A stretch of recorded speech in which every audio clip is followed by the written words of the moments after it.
স্কর্ডেমি বাংলার daily current অ্যাফেয়ার্সের আরেকটা সেশনে তোমাদের প্রত্যেককে স্বাগত জানাই। আমি সিদ্ধার্থ স্যার চলে এসেছি তোমাদের সাথে আজকের কারেন্ট অ্যাফেয়ার্স নিয়ে। আজকে 5ই সেপ্টেম্বর, আজকে হচ্ছে বিশ্ব শিক্ষক দিবস। ওকে, তো আজকে কিছু কারেন্ট অ্যাফেয়ার্স সম্পর্কে একটু জেনে নেওয়া যাক। তো আমরা জানি যে আমাদের যে ভারতের গর্ব ইসরো কি করেছিল, ইসরো চন্দ্রায়ন 2 মানে করেছে, যেখানে চাঁদের মধ্যে একটা ল্যান্ডারকে পাঠাতে পেরেছিল ইসরো। তো সেই ল্যান্ডার তো পাঠানো হয়ে গেছে এবং ল্যান্ডার অ্যান্ড রোভার তাদের 14 দিনের যে পুরনো কাজ সেটা কমপ্লিট করে ফেলেছে এবং আজকে সেটা স্লিপ মোডেও চলে গেছে, এতদিন হয়ে গেল। এখন ইসরো আস্তে আস্তে সেই ল্যান্ডার অ্যান্ড রোভারের যে কাজ, তাদের যে ফাউন্ডিংসগুলো, সেই ফাউন্ডিংসগুলো এক এক করে ডিক্লেয়ার করছে এবং এই ডিক্লারেশনের মধ্যে একটা ডিক্লারেশন ইসরো রিসেন্টলি করেছে, সেটা হলো যে চাঁদের মাটিতে এরা হপ এক্সপেরিমেন্ট করেছে। তো এই হপ এক্সপেরিমেন্ট জিনিসটা কি, যে ল্যান্ডার যেটা রয়েছে না, ল্যান্ডারটা যখন আমাদের জাম্প করে চাঁদের মাটিতে এসে নামে এবং চাঁদের মাটিতে নেমে থাকার পর ওতে রোভার বার করে দেয়। এবার আমরা জানি যে রোভার অ্যান্ড ল্যান্ডার খুব স্লো মুভ করে, মানে যে রোভারটা সেটা কয়েক সেন্টিমিটারস মুভ করছে পার আওয়ারে।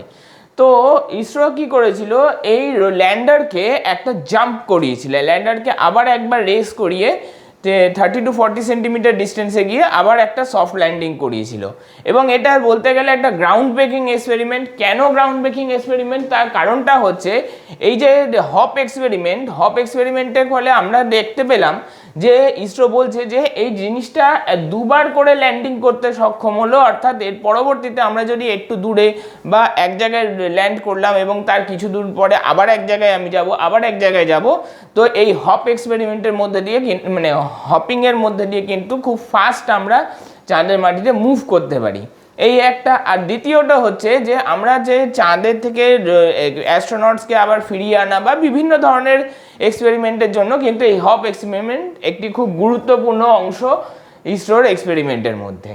ওকে, তো চলো নেক্সটে চলে যাওয়া যাক। নেক্সট হচ্ছে আমাদের নোবেল প্রাইজ। আমরা জানি যে এখন নোবেল প্রাইজ ডিক্লারেশন হচ্ছে এবং 3 জন scientist, Pierre Agostini, Ferenc Krausz and Anne L Huillier, ঠিক আছে, এই 3 জনে মিলে ফিজিক্সে এবছর নোবেল প্রাইজ পেয়েছেন। কিসে পেয়েছেন? ফিজিক্সে। কিন্তু কেন পেয়েছেন, এনারা কি করেছিলেন? ঠিক আছে, এনারা লাইট ইম্পালসের একটা এক্সপেরিমেন্ট করেছিলেন। কি বলছে যে for experiment method that generate attosecond pulses of light. আচ্ছা, এই অট্টোসেকেন্ড মানেটা কি? 1 সেকেন্ডের 10 to the power 18 টাইমস, অর্থাৎ 1-এর পেছনে 18টা জিরো। একটা সেকেন্ডকে 1-এর পেছনে 18টা জিরো দিয়ে ভাঙলে পরে যে ক্ষুদ্র সময়টা পাচ্ছি সেটাকে 1 অট্টোসেকেন্ড বলা হচ্ছে, ঠিক আছে।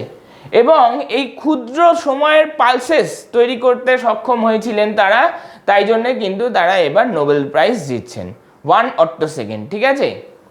ঠিক আছে, চলো নেক্সট যাওয়া যাক। নেক্সট আমাদের রসায়নে, ফিজিক্স গেল তো কেমিস্ট্রি তো আসতেই হবে। রসায়নে নোবেল প্রাইজ কে কে পেয়েছেন? Moungi G Bawendi, Louis E Brus and Alexei I Ekimov. এরা 3 জন যে পেয়েছেন, তারা কি জন্য পেয়েছেন? কোয়ান্টাম ডট আবিষ্কারের জন্য। এই কোয়ান্টাম ডট কি কাজে লাগে? এই কোয়ান্টাম ডট হচ্ছে এলইডি টিভি তৈরিতে কাজে লাগে, এলইডি এলসিডি এই সব কিছু তৈরিতে কিন্তু এই আমাদের কোয়ান্টাম ডটের প্রয়োজন হয়। এছাড়াও কোয়ান্টাম ডট কিন্তু বিভিন্ন মেডিকেল ইনস্ট্রুমেন্টের ক্ষেত্রেও ইউজ করা যেতে পারে, ঠিক আছে। এই কারণের জন্য এনারা কিন্তু এবার কেমিস্ট্রিতে পেয়েছেন নোবেল প্রাইজ। আচ্ছা, নোবেল প্রাইজ কারা দেয় একটু মনে রাখবে, রয়্যাল সুইডিশ একাডেমি কিন্তু নোবেল প্রাইজ দেয় এবং ওই নোবেল প্রাইজ কার নামে দেওয়া হয়? অ্যালফ্রেড নোবেলের নামে কিন্তু নোবেল প্রাইজটা দেওয়া হয়। চলো নেক্সট চলে যাওয়া যাক।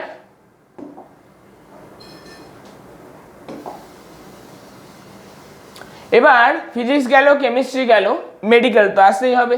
তো মেডিকেল সায়েন্সে বা মেডিসিনসে আমাদের এবছরের যে নোবেল প্রাইজ পেয়েছেন তার মধ্যে দুজন আছেন ক্যাটলিন ক্যারিওকো অ্যান্ড ড্রিউ ওয়েসেনম্যান। এনারা কি জন্য পেয়েছেন? এনারা mRNA ভাইরাসের এগেনস্টে ভ্যাকসিন, বেসিক্যালি কোভিড-19 ভ্যাকসিনের তৈরি করার জন্য কিন্তু নোবেল প্রাইজটা পেয়েছেন।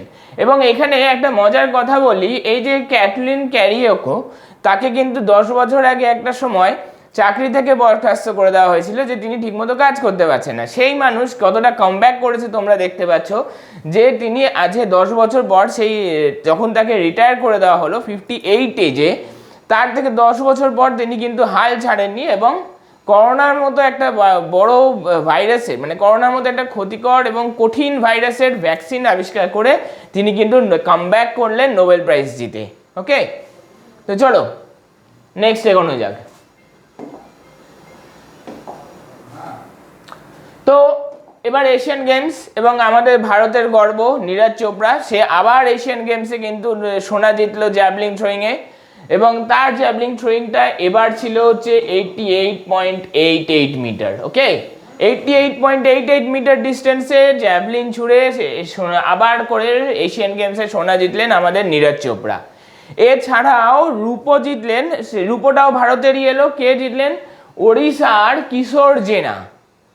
ওড়িশা রাজ্যের কিশোর জেনা এশিয়ান গেমসে জ্যাভলিন থ্রোয়িংয়ে 87.54 মিটার ডিস্টেন্সে জ্যাভলিন থ্রো করে রূপো জিতলেন। তাহলে এবার এশিয়ান গেমসের জ্যাভলিন থ্রোয়িংয়ে সোনা রূপো দুটোই ভারতের। নীরজ চোপড়া নিলেন সোনা এবং 88.88 মিটার ডিস্টেন্সে, আর কিশোর জেনা পেলেন হচ্ছে রূপো, সেটা হচ্ছে 87.54 মিটার ডিস্টেন্সে। নেক্সট আমরা একটা অবাক করার ঘটনা ঘটে গেল 2030-এর ফুটবল বিশ্বকাপের যে হোস্ট কান্ট্রিগুলোর ডিক্লারেশনে। এই প্রথম যে 2030-এ মোটামুটি 3টি মহাদেশ মিলিয়ে 6টি দেশের কাঁধে আয়োজনের দায়িত্ব পাওয়া হলো, কে ফিফা দিল 2030-এর ওয়ার্ল্ড কাপের জন্য। এবং আর একটা ব্যাপার হচ্ছে যে এটা কিন্তু এই যে 6টি দেশের কিছু উত্তর গোলার্ধ এবং কিছু দক্ষিণ গোলার্ধে আছে, অর্থাৎ প্লেয়ার্সদেরকে কিন্তু তোমাদের দুটো সিজন, মানে যখন ধরে নাও উত্তর গোলার্ধে আমরা জানি যে উত্তর গোলার্ধে যখন শীত থাকে দক্ষিণে গরম, আবার দক্ষিণে যখন শীত উত্তরে গরম, তো তাদেরকে দুটো সেশন মানে দুটো সিজনে দুটো ঋতুতে ওদেরকে খেলতে হবে প্লেয়ার্সদের। তো ফিফা এরকম হঠাৎ করে এইরকম ডিসিশনটা নিল কেন? তা নেওয়ার পেছনে মেনলি যেটা দায়িত্ব দেওয়া হয়েছে মরক্কো, স্পেন এবং পর্তুগালকে, কিন্তু প্রথম দিকের কিছু ম্যাচ উরুগুয়ে, আর্জেন্টিনা এবং প্যারাগুয়েতে হবে। তো ফিফা এরকম কেন করতে গেল? তো এর করার পেছনে ইন্টারেস্টিং কারণটা হচ্ছে যে 1930 সালে 1930 সালে প্রথম কিন্তু ওয়ার্ল্ড কাপ ফুটবল শুরু হয় এবং 2030 হচ্ছে 100 বছর পূর্তি। এবং 1930-এ প্রথম খেলা হয়েছিল উরুগুয়েতে এবং সেই ফাইনালে আর্জেন্টিনা হেরেছিল। তো উরুগুয়ে এবং আর্জেন্টিনাতে প্রথম খেলা যেহেতু উরুগুয়েতে হয়েছে, তাই আজ থেকে 100 মানে 1930 থেকে 100 বছর পর 2030-এ ফিফা তাই উরুগুয়েতে আবার সেই ওয়ার্ল্ড কাপকে আয়োজন করলো, একটা যেন নস্টালজিয়ার একটা ছোঁয়া আনতে চাইলো। ওকে, এবং একই সাথে যেহেতু সেই ম্যাচে আর্জেন্টিনা ফাইনালে হেরেছিল উরুগুয়ের কাছে, সেই জন্য আর্জেন্টিনাতেও কিন্তু সেই মানে কিছু খেলা প্রথম দিকের আর্জেন্টিনাতেও ফেলা হলো। ঠিক আছে, তাহলে আমরা এখান থেকে কি কি জিনিস কোয়ারি করলাম যে কেন উরুগুয়ে বা আর্জেন্টিনাকে সিলেক্ট করা হলো, তার কারণ হচ্ছে 100 বছর পূর্তি হচ্ছে ফুটবল ওয়ার্ল্ড কাপের, এবং ফুটবল ওয়ার্ল্ড কাপ পৃথিবীর 6টি মানে এই প্রথম 3টি মহাদেশ এবং 6টি দেশ মিলিয়ে তোমার কিন্তু ফিফা ওয়ার্ল্ড কাপের অ্যারেঞ্জমেন্ট হচ্ছে। Okay, next